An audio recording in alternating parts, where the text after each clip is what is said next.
Hindi pa rin nagpahuli sa pagrarally ang mga sumusuporta kay Pangulong Duterte. Bandang alas 4 pa lang ng umaga, nagtipon-tipon na ang mga taga-suporta ng Pangulo sa labas ng batasang pambansa. Marami sa kanila mga miyembro umano ng Mayor Rodrigo Roa Duterte National Executive Coordinating Committee. Habang nagsuot ng asul ang ilang transport cooperative na sumusuporta umano sa PUV Modernization Program ng Pangulo. Magkakaroon din mamaya ng live streaming sa mismong speech ng Pangulo. Kasabay nito ang sabay-sabay daw na pag-awit ng lupang hinirang. Asahan din daw ang pagdating ng ilang artistang sumusuporta sa Pangulo. Tinatayang nasa 500 ang mga nagrally na taga-suporta ng Pangulo. At ayon sa PNP, madadagdagan pa ito hanggang mamayang hapon.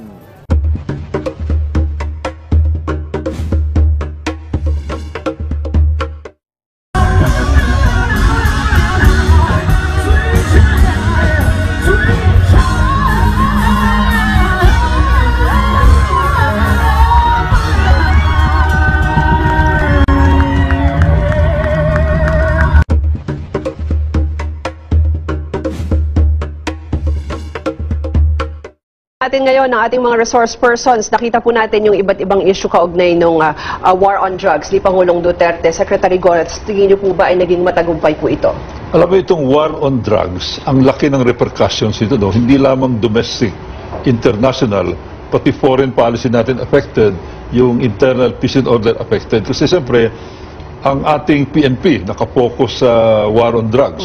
Marami namang ibang krimen dyan. So pag ganyan, if you are focusing the resources of the PNP on a particular big problem, admittedly a big problem, kahit na nung ako'y first-time congressman, malaking problema na ito. Noong panahon na yun, binibilang namin mga 1 million ng mga drug users. No? That was more than 20 years ago.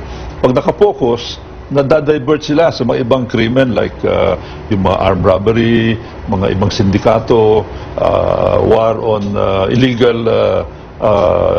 yung mga illegal, yung gambling. Masasabi natin, in a way, tagumpay ito, no? Tagumpay sa dami ng mga napatay, either yung napatay ng PNP na legitimate operation, although naging controversial because of the issue of EJK, human rights.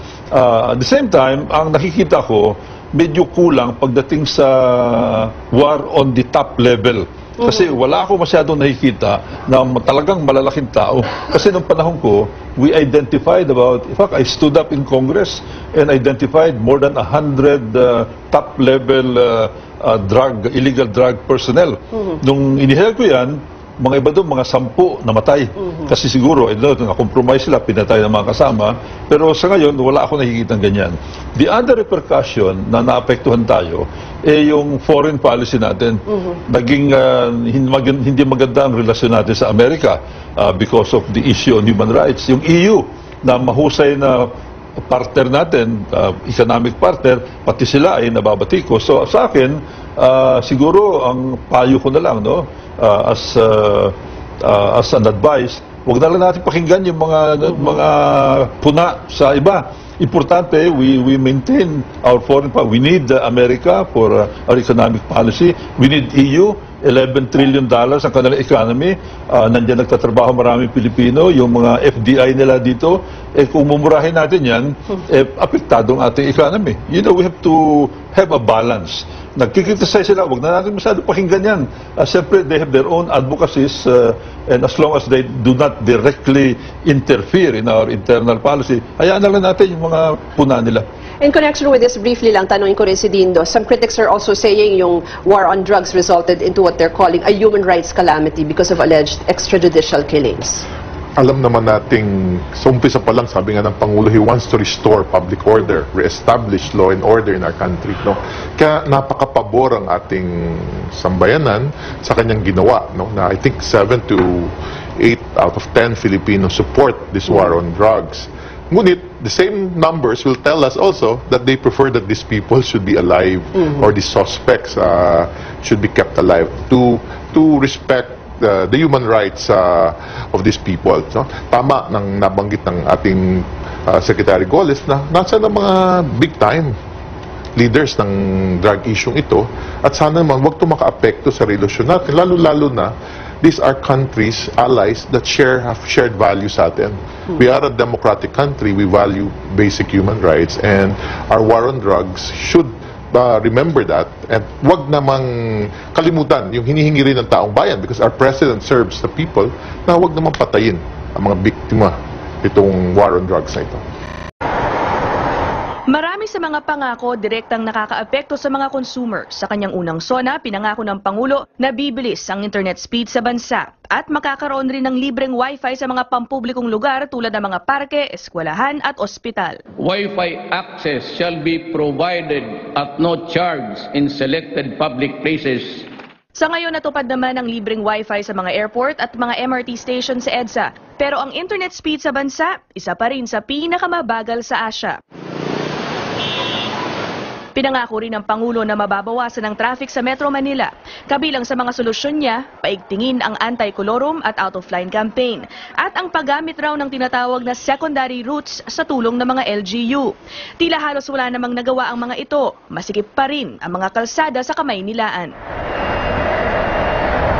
Sabi rin ng Pangulo, dadagdagan ang mga bago ng MRT mula 16 magiging 20. Pero hanggang ngayon, wala pa ang mga ito. Ayon sa DOTC, may 48 MRT trains ang binili ng nakaraang administrasyon, pero hindi naman raw maaring gamitin. Siguro before the end of the year, makakapatagpo tayo ng mga 4 pa, di ba? Mayroong mga pangakong halos tupad na, tulad ng pag-i-extend ng validity ng mga driver's license mula 3 magiging 5 taon. Sabi ng LTO, mag-uumpisa na raw ito sa Agosto. Malapit na rin i-extend ang validity ng mga passport mula 5 magiging 10 taon na. Didinggin na lang kasi sa Bicameral Conference Committee na dadaluhan ng mga kongresista at senador ang bill na nagtutulak nito. Yun ang huling hakbang bago ito pirmahan ng Pangulo para maisabatas. Nangako rin ng Pangulo ng mas patas na tax system. Ang tax reform package na ipinanukala ng Department of Finance, pasado na sa Kamara de Representante at didinggin pa ng Senado. Sa panukalang batas, tataas ang personal income tax habang dadagdagan naman ang buwis sa mga sasakyan, pati na rin sa langis. Sa war on drugs naman, sabi ni Pangulong Duterte, hindi niya tatantanan ang mga durugista. 3,200 na ang napapatay sa anti-drug operations as of June 20. Tulad ng kanyang pinangako, bumuo na ang Pangulo ng Interagency Committee on Illegal Drugs. Nag-umpisa na rin gumamit ng mga kampo ng militar bilang rehab center.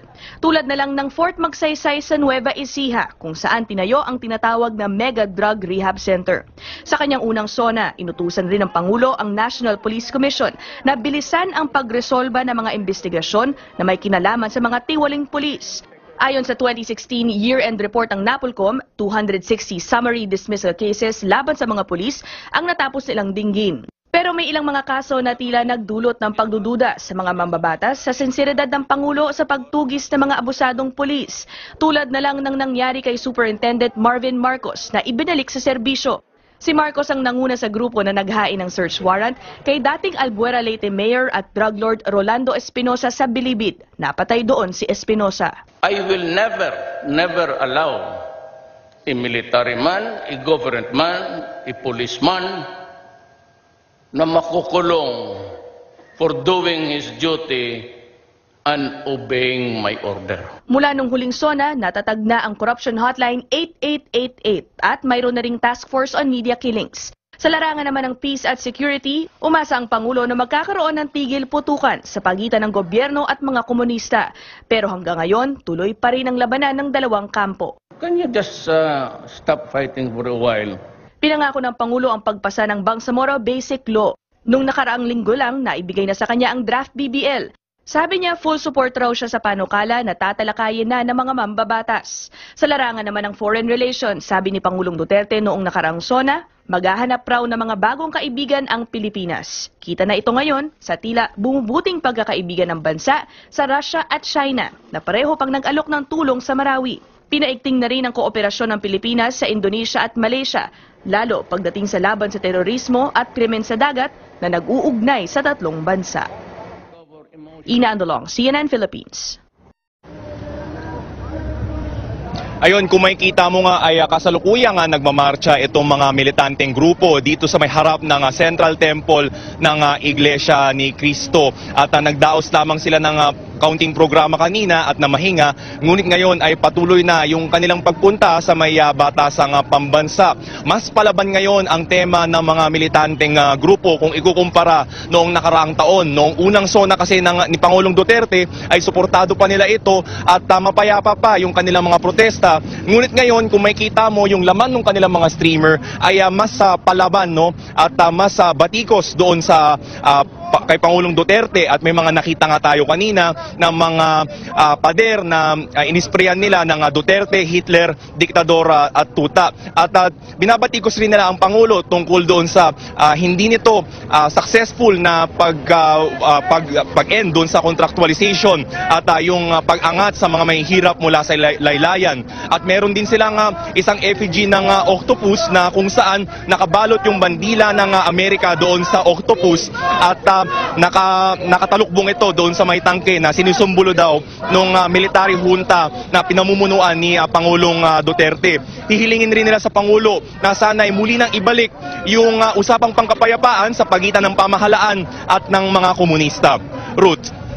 Rex, nakita ko dyan sa video mo, no, may ilang kalsada na yung sinara kasi 'di ba naglabas naman ng mga rerouting plans itong ating MMDA, no? Pero kamusta na yung lagay ng trapiko dyan sa kung nasaan ka sa may Commonwealth Avenue?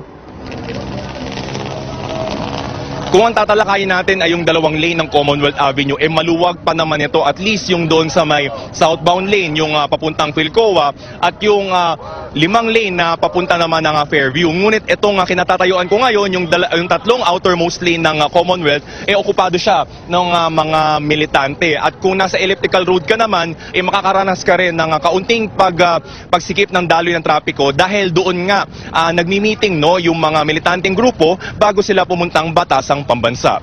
Ruth. Well, Ruth, sarado na itong bahagi ng eastbound lane ng IBP Road. Ito yung kalyeng patungo ng Batasang Complex kung galing ka ng Commonwealth Avenue, no?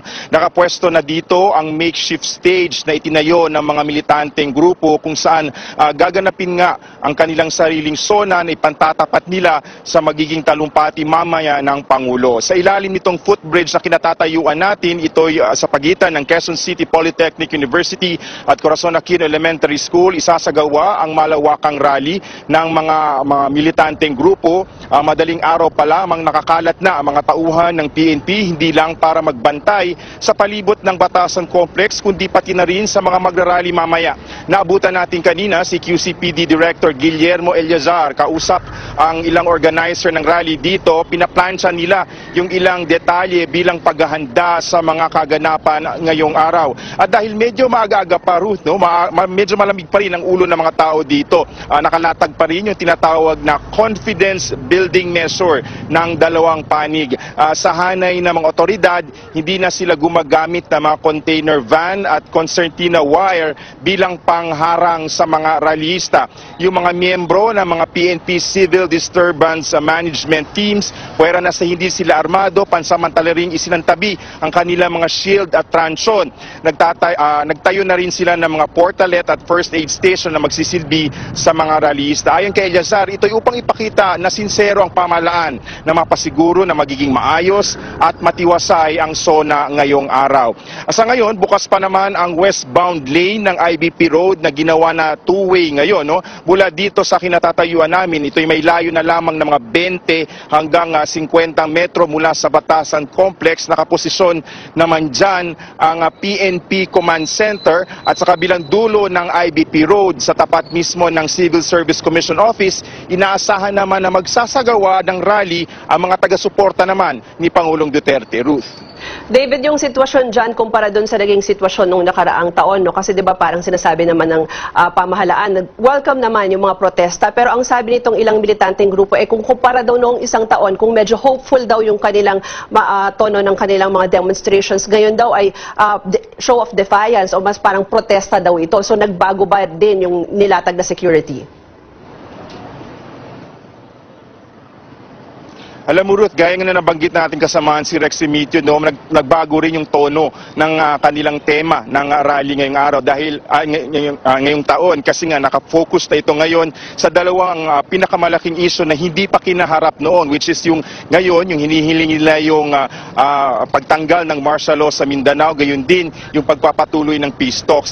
Ayon naman sa nakausap nating mga opisyal dito, no, particular si Chief Superintendent Eleazar, maaga pa, ilang araw pa bago ang SONA ay patuloy ang kanilang coordination sa mga leader ng mga militanteng grupo na gaya isinagawa nila noong nakaraang taon. Kaya umaasa naman sila na tutupad ang mga leaders ng militanteng grupo sa kanilang naging usapan, sa kanilang magiging arrangement na para masiguro na magiging maayos ang pagsasagawa ng kanilang tinatawag na People's SONA. Na just in case may ilang mga grupo na mananabotahe o sisingit na hindi naging parte ng arrangement na yon, ayon naman sa PNP, nakahanda silang harapin ang mga ito at may mga contingency measures sila para harapin itong mga grupong ito, Ruth.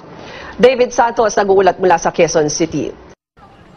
Ako nga pala si Rex Remitio, no, isang correspondent ng CNN Philippines at nandito pa rin tayo sa kahabaan ng may Commonwealth Avenue kung saan isinasagawa ng mga makakaliwang grupo yung kanilang kilos protesta na tumutuligsa nga kay Pangulong Duterte at sa kanyang darating na State of the Nation address. At kung makikita mo sa aking likuran, ay ito daw yung pinakaunang effigy na ginawa ng makakaliwang grupo ayon sa bagong Alyansang Makabayan o Bayan. Ito yung pinakaunang effigy na kanilang ginawa na effigy ni Pangulong Duterte. Pero kung makikita mo, medyo simple lang siya. Nakasuot siya ng gray na parang barong o uniforme man yan.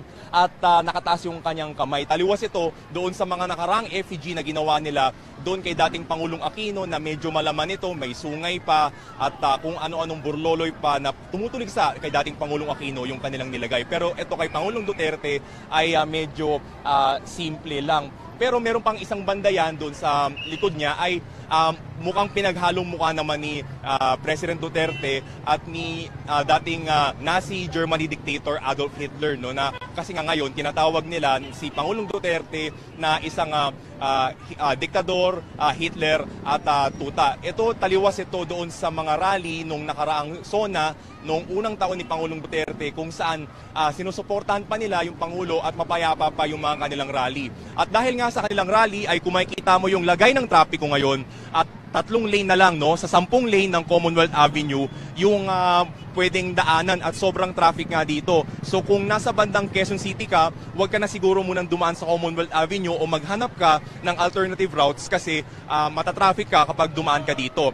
At ngayon ipakikita naman natin yung ito yung mga nagpoprotesta, no, na papuntang batasang pambansa. Inaasahan daw na nasa 15,000 yung magpoprotesta doon nga sa may batasang pambansa. Marami silang hinaing gaya na lamang ng hindi raw na successful na pagtatapos ni Pangulong Duterte sa kontraktualisasyon, yung tinatawag nilang militarisasyon sa kanayunan at yung pagkaantala nga ng peace talks. At ito rin yung isa sa mga tinuturong dahilan kung bakit ngayon ay bumabalik sila sa kalye at mas palaban sila dahil nga doon sa pagkaantala nga ng peace talks at hihilingin nila kay Pangulong Duterte na muli na itong ibalik. Marami pa tayong nakitang effigy kanina, no, iba't ibang kulay, samut-sari at napagkatuwaan nga ito nung mga audience, no, nung mga bystanders at kumukuha sila ng mga picture na ito. So ito yung update ko ngayon dito sa may Commonwealth Avenue at magbabalik ako para sa mga susunod pang updates sa aking report.